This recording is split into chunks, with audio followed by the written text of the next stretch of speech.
기도하시겠습니다.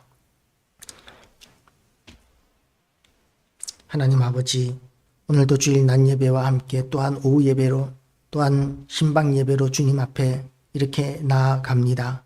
하나님의 은혜 가운데 오늘도 우리가 승리하며 모든 범사에 우리가 하나님 앞에 죽도록 충수하는 날로 살게 하여 주심을 감사드립니다. 하나님 아버지, 우리의 모든 순간이 온전히 하나님께 영광이 되게 하여 주시고 우리가 행하는 모든 일을 통하여 우리가 느끼는 모든 어려움과 환난과 모든 고통스러운 상황 가운데서도 그 모든 것들이 우리의 성장을 통하여 우리를 강하게 하시고 우리를 사용하시기 위한 하나님의 크신 섭리 가운데 우리가 있는 줄을 알게 하시고 하나님께서 우리를 훈련하시고 또한 연단하신 그 모든 것들을 통하여 하나님 영광 받아주시기를 원합니다. 오늘도 낮 예배와 또한 오후 예배를 통하여 하나님의 선하시고 기뻐하시고 온전하신 뜻을 분별하게 하여 주시옵시고 성경의 인물들을 따라서 또한 하나님의 말씀을 따라서 우리가 오늘도 새로워지는 역사가 있게 하여 주시기를 원합니다. 오늘도 유튜브를 통하여 이 방송이 아버지 이 예배가 말씀이 선포되어질 때에 이 말씀을 통하여 많은 사람들에게 은혜 되게 하여 주시옵시고 하나님 앞에 회개하고 돌아오는 이들이 많게 하여 주시옵시고 이 방송이 선교가 되게 하시고 전도가 되게 하여 주셔서 믿는 자의 숫자가 각 곳에서 날마다 넘쳐나게 하여 주시고 부흥의 역사가 일어나게 하여 주시기를 원합니다. 예수 그리스도 이름으로 기도드리옵나이다. 아멘. 할렐루야. 오늘부터 이제 느헤미야서입니다. 느헤미야는 이제 하나님께서 이스라엘 백성들을 포로로 잡혀가게 한 포로들 가운데 한 사람이었습니다. 그런데 이 느헤미야가 아닥사스다 왕 제 20년 기슬로월에 수산궁에 있었는데, 그러니까 왕궁에 있었던 사람인 것 같습니다. 왕궁에서 살았기 때문에 이스라엘 가운데서도 귀족의 후손 또는 왕족이었을 것으로 생각이 됩니다. 그런데 이 왕족으로서 하는 일이 뭐냐 하면 술 맡은 관원 이런 거면 내시가 되는 거죠. 왕의 시종, 그러니까 왕족이었던 사람이 이 포로로 잡혀와 가지고 이렇게 바벨론 왕의 신하가 되는 이런 상황이 이제 벌어지고 있습니다. 하가랴의 아들 느헤미야의 말이라, 내가 아닥사스다 왕 제 20년 기슬로월에 내가 수산궁에 있는데 내 형제들 가운데 하나니가 두어 사람과 함께 유다에서 내게 이르렀기로 내가 그 사로잡힘을 면하고 남아있는 유다와 예루살렘 사람들의 형편을 물은즉, 이 느헤미야는 궁에 있으면서 혼자 편안했을 것입니다. 어려움이 없었을 것이고 궁 안에서 좋은 음식을 먹고 좋은 옷을 입고 편안한 잠자리에서 잠잘 수 있었을 것입니다. 많은 사람들이 부러워할 수 있는 그런 모든 것들을 갖추고 있는 상황입니다. 우리가 문고리 권력이라는 것이 있습니다.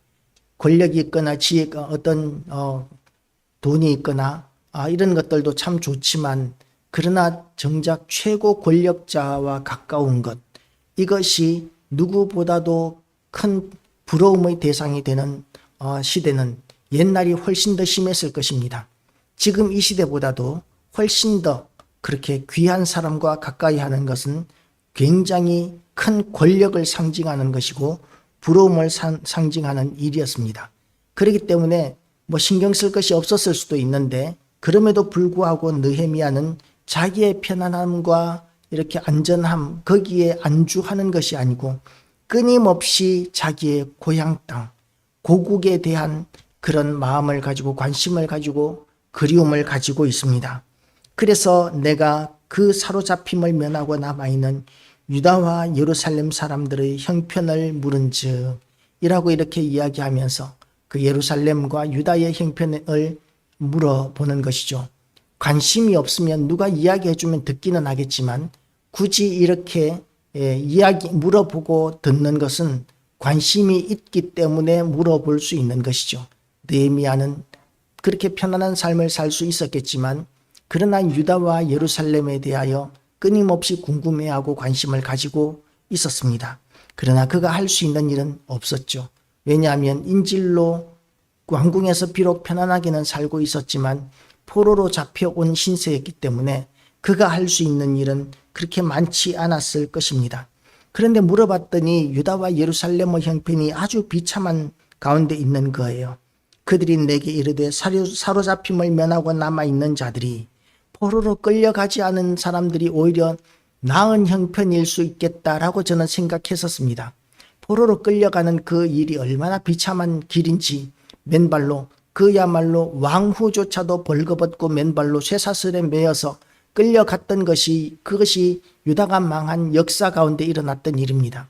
그런데 그렇게 포로로 끌려가는 와중에서 신하들과 왕후까지도 그렇게 벌거벗겨 가지고 비참하게 끌려가는 그런 신세보다는 남아서 농사나 짓고 그리고 그 살던 땅에서 살 수 있는 그 비루한 자들이라고 표현되어 있지만 평범한 사람들, 신분이 낮은 사람들, 교육 제대로 받지 못한 사람들, 이 사람들이 훨씬 나은 형편일 거라고 생각을 했습니다. 그런데 실상은 어떠냐 하면 사로잡힘을 면하고 남아있는 자들이 그 지방 거기에서 큰 환난을 당하고 능욕을 받으며 예루살렘 성은 허물어지고 성문들은 불탔다 하는지라. 그 땅에 남아서 농사 지으면서 편안하게 살 줄 알았는데 나라가 없어지고 나니까 그 주변 모든 나라들이 또한 그 도적대들이 그야말로 가만 놔두질 않는 것입니다. 끊임없이 약탈하고 학살하고 빼앗고 끊임없이 이런 비참한 가운데 짓밟히고 있는 것이 지금 유다와 예루살렘에 남아있는 비루한 자들, 신분이 낮고 천한 자들의 형편이라는 것이죠. 그 땅에 남아있는 사람들만이라도 좀 평안하게 살면 좋겠는데 포로로 끌려온 사람들도 비참한 모습으로 끌려오기는 했지만 그 땅에 남아있는 사람들은 오히려 그 땅에 남아있으면서 더 비극적인 삶을 살고 있는 것이 지금 유다의 형편이라고 그렇게 소식을 듣습니다. 언젠가 이렇게 라디오에서 어떤 그 교수님 이야기를 하는데 자기가 이렇게 유학을 갔던 이야기를 합니다. 그래서 유학을 가서 공부를 하는 과정 가운데서 자기는 그곳에서 정착할 수도 있었지만 굳이 한국에 돌아온 이유가 해외에서 사니까 서럽더라는 것이죠. 타국인이라는 그런 차별, 동양인이라는 그런 차별, 그런 것들이 너무 심해서 자기는 고향으로 돌아와서 우리나라에 사는 것이 너무 좋다라고 이런 이야기를 하는 것을 들었습니다. 나라가 없어지면 그러면 모든 이들에게 비극이 임하게 됩니다. 모든 나라들이 우리나라를 그야말로 약탈의 대상으로 삼게 되는 것이죠. 끊임없이 주변 나라들이 우리를 짓밟게 될 것입니다. 우리나라를 이스라엘을 랜드 브릿지라고 이렇게 이야기합니다. 대륙과 대륙을 이어주는 교량이라는 이야기죠. 이스라엘 주변으로는 서쪽은 거대한 지중해가 있고 그리고 동쪽은 광야가 펼쳐져 있고 사막이 펼쳐져 있기 때문에 사람이 물을 마시면서 다닐 수 있는 길, 그 길은 이스라엘 길이었습니다. 그 길로 가지 않으면 메마른 물도 없는 광야길을 많은 사람들이 가는 것은 어려운 일입니다. 그 사용할 모든 물과 식량을 가지고 그 멀고 먼 광야를 가는 것은 너무나 힘든 일이었던 것이죠. 그래서 가면서 식량을 조달할 수 있고 중간에 물을 조달할 수 있는 이스라엘, 그 이스라엘이 랜드 브릿지, 교량, 대륙과 대륙을 잇는 교량이라고 이렇게 이야기를 합니다. 우리나라는 어떠냐 하면 일본과 대륙을 이어가는 교량일 수 있습니다. 일본도 우리나라를 먹고 싶어서 일제 36년 동안 우리나라를 먹고 그리고 또한 우리나라를 짓밟고 중국으로 진출을 했었던 것이죠. 중국이 이제 또한 바다로 나가기 위해서 중국은 또 우리나라를 먹고 싶어 합니다. 그래서 동북공정이라는 것을 사용해서 우리나라의 역사는 중국 역사의 일부다. 우리나라는 원래 중국의 지방정부 가운데 하나였다. 이렇게 주장을 하고 있습니다. 그래서 틈만 생기면 중국이든 일본이든 우리나라를 먹고자 하고 러시아도 틈만 나면 우리나라를 먹고 싶어 할 것입니다. 그런 강대국들, 우리나라가 지금 약소국이 아닌 어느 정도 선진국에 들어갔지만 그럼에도 불구하고 우리 전 세계적으로 가장 강한 나라들에 의해서 우리나라가 둘러싸여져 있기 때문에 우리나라 사람들이 애국심을 가지고 우리나라를 지키고자 하지 않으면 언제든지 우리나라는 망할 수 있습니다. 어떤 사람은, 어떤 정치 시사평론가는 이런 이야기를 하더라고요. 애국심을 왜 가져야 하느냐라는 말입니다. 애국심을 왜 가져야 하느냐 하면 이 나라가 망하면 모든 사람들이 비극을 겪게 되어 있기 때문에 우리는 전부 다 애국심을 가져야 합니다. 가족도 나의 재산도 나라가 망하고 나면 아무것도 보장받을 수 있는 것이 없어지게 됩니다. 약탈의 대상이 되고 짓밟히게 되고 비극적인 일을 만나게 되어 있는 것이 나라 잃은 백성들의 형편이 될 것입니다. 그런데 애국심을 왜 가져야 되느냐고 이렇게 이야기하는 사람은 세계 정세나 국제 정세나 이런 것들에 대하여 아무리 자기가 똑똑한 척해도 그야말로 무식하기 짝이 없는 사람이기 때문에 애국심을 왜 가져야 하느냐고 이야기를 하는 것이죠. 망하는 것이 좋다면, 그리고 또한 가족이 죽고 또한 약탈당하고 또한 짓밟히고 이러는 것이 좋다면 그럼 애국심을 안 가져도 됩니다. 그런데 자기의 재산은 소중하고 가족은 소중하고 이웃은 소중하고 나의 활동이 자유로워지기를 원한다면 우리는 애국심을 가지고 함께 나라를 지키지 않으면 그러면 이 나라는 언제든지 짓밟히고 망할 수 있고 나라가 망하고 나면 우리를 보호해 줄 수 있는 것이 아무것도 없기 때문에 우리는 비극적이고 비참한 삶을 살아야 되는데 지금 유다와 예루살렘이 지금 그런 지경에 처해 있는 것이죠. 그 주변에 무슨 도적들이 들끓게 되고 그 주변 나라들은 아무런 보호가 없는 지도자가 없는 유다와 예루살렘을 끊임없이 짓밟고 그리고 약탈하고 그리고 학살하고 이런 비극적인 일들이 그 땅 가운데 계속 일어나고 있다라고 이렇게 이야기합니다. 남아있는 자들이 그 지방 거기서 큰 환난을 당하고 능욕을 받으며 예루살렘 성은 허물어지고 성문들은 불탔다 하는지라. 그래서 우리는 모두가 다 나라를 지키기 위해서 애국심을 가질 필요가 있는 것이죠. 그런데 이 말을 듣던 느헤미야의 입장은 그런 비극적인 상황과는 상관이 없는 편안한 삶을 살고 있습니다. 그럼에도 불구하고 이 소식을 들은 느헤미야의 반응은 어떻습니까? 내가 이 말을 듣고 앉아서 울고 수일 동안 슬퍼하며 하늘의 하나님 앞에 금식하며 기도하여 이르되 하늘의 하나님 여호와 크신 두려우신 하나님이여, 자기의 편안함으로 말미암아 안주하는 것이 아니라 자기 민족이 그렇게 짓밟히고 비극적인 환경 가운데 상황 가운데 있는 거기에 대해서 눈물을 흘리고 아파하고 슬퍼하면서 하늘의 하나님 앞에 기도하고 있는 것입니다. 이 기도의 내용이 이제부터의 내용입니다. 하늘의 하나님 여호와 크고 두려우신 하나님이여, 우리 하나님을 믿는 백성이 왜 이 지경이야? 하나님을 믿는데 왜 지금 이 상황이 이거밖에 안 돼? 그렇게 원망하고 불평할 수 있습니다. 하나님을 믿는데, 그런데 왜 이렇게 나라는 비참하고 비극적이고 고통스럽고 왜 이런 일들이 일어나는 거야? 라고 이렇게 원망하는 것이 아니라 그럼에도 불구하고 지금 이렇게 눈물을 흘리고 절망하고 좌절하는 이런 일들을 당하고 있는 상황 가운데서도 하나님을 찬양합니다. 하늘의 하나님 여호와 크고 두려우신 하나님이여, 우리가 이렇게 하나님은 하나님이심을 인정하는 것은 평안한 가운데서도 물론 할 수 있습니다. 그런데 정말 절망적이고 고통스러운 나에게서는 절대로 일어나지 않아야 하는 일들을 만났을 때도 우리는 하늘의 하나님 여호와 하나님으로 만왕의 왕으로 전능하신 하나님으로 찬양하고 인정할 줄 알아야 합니다. 왜냐하면 하나님은 정말 만왕의 왕이시고 창조주이시고 유일하신 하나님, 전지전능하신 하나님이시기 때문에 그렇습니다. 우리는 그 피조물입니다. 우리는 하나님과 비교하면 아무것도 아닌 존재라고 이야기할 수 있습니다. 그럼에도 불구하고 하나님께서는 우리를 사랑하신다고 말씀하십니다. 고난 가운데 있을지라도 우리를 그 고난 가운데 그냥 버려두시고 외면하고 계시는 것이 아니라 고난 가운데서도 우리를 눈동자와 같이 지켜보시고 인도하시는 하나님이십니다. 고난에도 하나님께서 아무런 의미 없이 우리에게 고난을 주시는 법은 없으신 하나님이십니다. 그래서 고난 가운데 있을 때에도 우리는 이 고난을 통해서 하나님께서 나에게 원하시는 것이 무엇일까? 그것을 묵상하면서 하나님의 선하시고 기뻐하시고 온전하신 뜻을 분별하는데 우리의 그 고난을 사용해야 하고, 그 고난을 통해서 우리가 성숙하고 성장하는 과정을 거치게 되어 있고, 그 고난을 통해서 우리가 성장하고 성숙해지면 하나님께서 그 고난의 과정을 통과한 우리를 어떻게 사용하시든지 또한 헌신할 준비를 하는 것이 우리의 태도여야 합니다. 하나님이 우리를 만드셨고 우리의 주관자이십니다. 그리고 우리를 사랑하시기 때문입니다.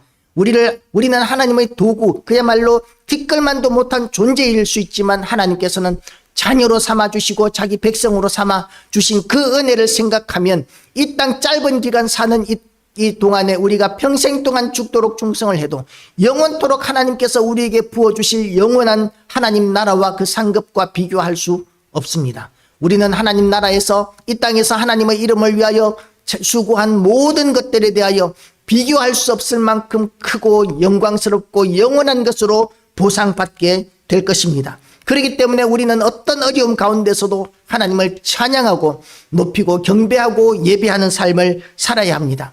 느헤미야는 지금 이스라엘 백성들이, 유다 백성들이 예루살렘에서 그런 비극적인 일을 당하고 있을 때에 하나님 앞에 기도하기에 앞서서 하나님의 이름을 지극히 높이고 영광스럽게 찬양하는 기도로 이 본문을 시작하고 있습니다. 우리가 어려움 가운데서 때로는 하나님을 원망할 수 있습니다.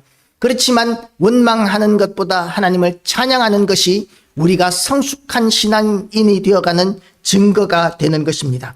물론 우리가 너무나 아파서 하나님을 원망해도 하나님께서는 우리의 모든 형편을 들으시고 귀를 기울여 주십니다.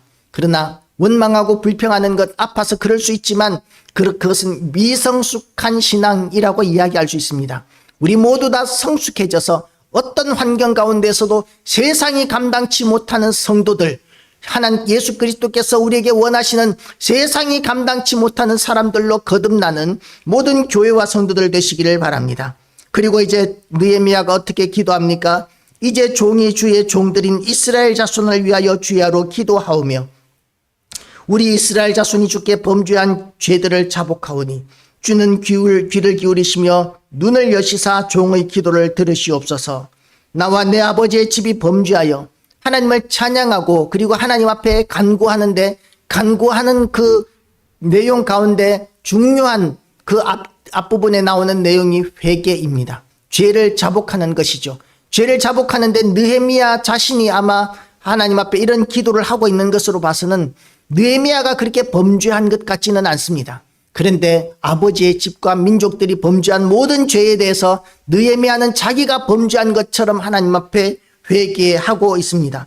나와 내 아버지의 집이 범죄하여, 내가 뭐 잘못했어, 우리 조상들이 잘못했지, 이렇게 이야기할 수 있는 상황임에도 불구하고 느헤미야는 지금 자기가 범죄한 것도 인정하고 회개하고 있는 것이죠.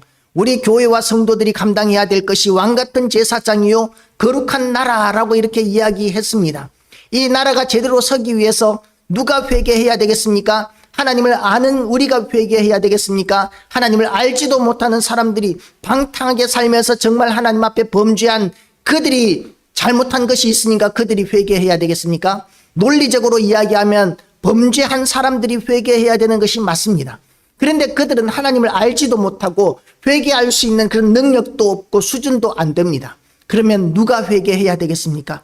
우리가 왕같은 제사장이요 거룩한 나라로서 세상이 이렇게 방탕하고 타락해가는 이 일들에 대해서 내가 잘못한 것인 것처럼, 내가 사명을 잘 못 감당한 것처럼 그렇게 여기고 우리가 회개해야 합니다.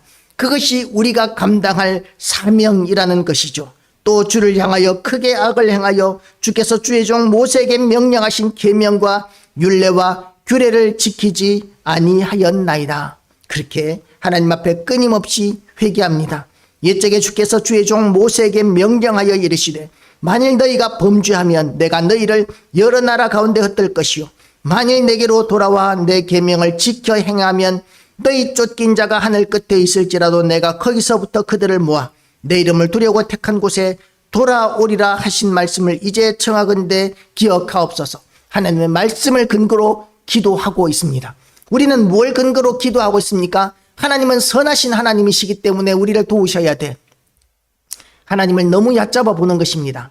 하나님은 선하신 분이시기 때문에 무조건 우리에게 잘되게 하실 이유가 없으십니다. 하나님은 하나님 스스로의 선한 그런 기준에 따라서 역사하시고 일하십니다. 우리는 무엇이 옳은지에 대한 기준조차도 제대로 서 있지 못합니다. 오전에도 사사기 이야기를 했었지만 그 시대는 왕이 없으므로 사람들마다 그 마음에 옳은 대로 행하였더라. 고 이렇게 이야기합니다. 사람마다 그 나름대로 옳은 대로 행하면 그러면 하나님께서 도와주셔야 되는 거 아니냐고 이렇게 항변하던 사람들이 사사기 시대의 사람들이었습니다. 그런데 그것은 잘못된 것이었습니다. 그 마음에 옳은 대로 행하는 것이 아니라 하나님의 선하시고 기뻐하시고 온전하신 뜻을 따라 행하여야 합니다. 그것이 우리가 온전히 하나님 앞에 서는 비결이라는 것이죠. 그리고 그 기도는 계속되어지고 있습니다. 말씀을 근거로 하고 있는 기도, 응답받는 기도를 지금 이 느헤미야가 하고 있는 것이죠. 만일 내게로 돌아와 내 계명을 지켜 행하며 너희 쫓긴 자가 하늘 끝에 있을지라도 내가 거기서부터 그들을 모아 내 이름을 두려고 택한 곳에 돌아오리라 하신 말씀을 이제 청하건대 기억하옵소서. 우리도 이렇게 말씀을 붙들고 기도하시기 바랍니다. 이들은 주께서 일찍이 큰 권능과 강한 손으로 구속하신 주의 종들이요 주의 백성이니이다. 하나님께서 우리에게 베풀어 주신 은혜를 기억하는 것도 중요합니다. 그래서 우리는 날마다 말씀을 묵상하고 읽고 공부하고 연구하는 것이 필요합니다. 아는 만큼 믿게 되어 있습니다. 하나님을 전혀 모르면서 우리가 하나님을 제대로 믿는다고 이야기할 수 없습니다. 교회에서 직분이 아무리 높아도 우리가 이런 하나님을 알아가는 지식에서 자라가지 않는다면 우리의 신앙은 우리 오히려 교회에 악을 끼치고 복음을 회방하고 방해하는 그런 어리석은 선택이 있을 수 있습니다. 언젠가 교회에서 담임 목사님에게 반항하고 이렇게 큰 소리 치며 들고 일어난 어떤 안수 집사님의 상황을 본 적이 있습니다. 아래층에서는 지금 예수를 믿지 않는 사람들이 본당을 빌려서 발표회를 하고 있습니다. 그래서 이제 식당에서 이제 이렇게 저걸 운영위원회를 하고 있었습니다. 그런데 그분이 목사님을 비난하기 위해서 큰 소리로 소리치고 그렇게 고함을 지릅니다. 믿지 않는 사람들이 밑에서 유치원 지금 발표회를 하고 있고 손님들이 본당에 가득 차게 와 있는데 거기에서 큰 소리를 치면 밑에서 지금 다 들릴 판이고 사람들이 이제 화장실 간다고 계속 문 앞을 왔다 갔다 하는데 사람들 불러놓고 교회 안에서 그렇게 큰 소리 치면 어떻게 되겠습니까? 너무나 많은 사람들이 교회 안에서 싸우는 모습을 보고 교회를 떠났습니다. 교회 안에 있는 사람들에게도 교회에서 그렇게 큰 소리 치고 싸우는 것을 통해서 교회를 떠나고 시험에 들게 되는데 교회 다니지도 않는 사람들이 그렇게 교회에 와서 발표회를 하는데 그날 하필이면 교회에서 싸우는 모습을 연출하는 그것이 자기가 아무리 옳다고 할지라도 그것이 하나님께 무슨 영광이 되고 교회의 영광에 무슨 도움이 되겠습니까? 그런데 그것은 자기의 입장에서는 그 마음에 옳은 대로 행하고 있는 것입니다. 자기 마음에 옳은 대로 행하고 있는 것이죠. 잘못된 소문을 듣고 잘못된 생각을 이렇게 겹쳐서 그래서 그 마음 가운데 온갖 그 소설들을 다 만들어서 그리고 이제 그 자기 마음속에 기록된 그 소설을 근거로 지금 담임 목사님을 회방하고 공격하고 있는 것이죠. 그것이 사람의 한계입니다. 그렇기 때문에 우리는 그런 한계를 벗어나서 내 마음에 옳은 대로가 아니라 말씀을 근거로 신앙생활을 하고 말씀을 근거로 기도해야 하고 말씀을 근거로 행하는 훈련이 되지 않으면 그 마음에 옳은 대로 행함으로 말미암아 하나님을 대적하고 회방하고 마귀와 사탄의 도구가 되는 그런 지경에 빠지게 될 수 있다는 것을 우리는 명심해야 합니다. 사람마다 그 마음에 옳은 대로 행하는 것이 아니라 우리는 언제든지 틈만 나면 내 마음에 옳은 대로 생각하고 판단하고 결정하고 움직이지만 그 생각을 내려놓고 하나님의 선하시고 기뻐하시고 온전하신 그 뜻에 우리가 집중해야 합니다. 그럴 때 하나님의 은혜가 우리에게 더욱더 넘쳐나게 되고 하나님의 선하신 뜻, 아버지의 뜻이 하늘에서 이룬 것처럼 땅에서 이루어지는 놀라운 역사들을 우리가 보게 될 것입니다. 느헤미야에게는 어떤 일이 일어나고 있습니까? 주여 구하오니 귀를 기울이사 종의 기도와 주의 이름을 경외하기를 기뻐하는 종들을 기도를 들으시고 오늘 종이 형통하여 이 사람 앞에서 은혜를 입게 하옵소서 하였나니 그때에 내가 왕의 술관원이 되었느니라. 하나님께서 이 느헤미야를 그때 왕의 술관원이 되게 하셨다고 이렇게 이야기합니다. 별거 아닌 벼슬인 것 같습니다. 그러나 그 시대의 왕에게 있어서 가장 중요한 것은 암살입니다. 언제든지 왕은 암살을 당할 수 있습니다. 그래서 술 관원, 음식을 시중되는 그 관원은 정말 가까운 사람이 아니면 절대로 맡길 수 없는 일입니다. 옛날에 박정희 대통령 시대에 비서실장이었던 그 경호실장이었던 차지철 씨, 경호실장에 불과한 사람들이 온 나라를 들었다 놨다 했던 이유가 뭐냐면 대통령과 가깝다는 이유 때문이었습니다. 물론 지금은 경호실이 그렇게 큰 권세를 누리지는 않습니다. 그럼에도 불구하고 그 시대, 이 성경 시대에는 박정희 대통령 시대보다도 이 왕의 가까이에 있는 자들의 권세는 훨씬 더 막강했을 것입니다. 왕에게 포도주를 따라줄 수 있다는 이야기는 왕의 절대적인 신뢰를 받고 있는 사람이라는 의미가 되고, 그런 사람은 아무도 함부로 건드릴 수 없습니다. 느헤미야가 포로로 끌려와서 지금 왕의 술 관원이 되는 것과 같은 그런 형통함을 누리고 있습니다. 느헤미야가 하나님 앞에 이렇게 하나님의 선하시고 기뻐하시고 온전하신 뜻을 따라서 말씀 붙들고 기도할 때에 하나님의 이런 위대한 응답하심과 역사를 경험하고 있는 것과 같이 우리도 이와 같이 하나님 앞에 온전히 세워지는, 날마다 하나님을 알아가는 지식에서 자라갈 뿐만 아니라 지식만 자라는 것이 아니라 삶 전체가 하나님 앞에서 온전하고 거룩해지는 교회와 성도들 다 되시기를 주님의 이름으로 축복합니다. 기도하시겠습니다. 하나님 아버지, 오늘도 우리에게 은혜의 말씀 허락하여 주심을 감사드립니다. 느헤미야를 택하신 하나님, 우리도 여기까지 불러주셨사오니 우리를 택하시고 사용하셔서 우리를 통하여 복음이 힘있게 전파되게 하여 주시옵시고, 교회가 힘있게 일어서고 많은 사람들이 하나님 앞에 회개하고 돌아오는 역사가 있게 하여 주시옵소서. 오늘도 인도하신 하나님께 찬양과 경배를 돌려드리오며 예수 그리스도 이름으로 기도드리옵나이다. 아멘.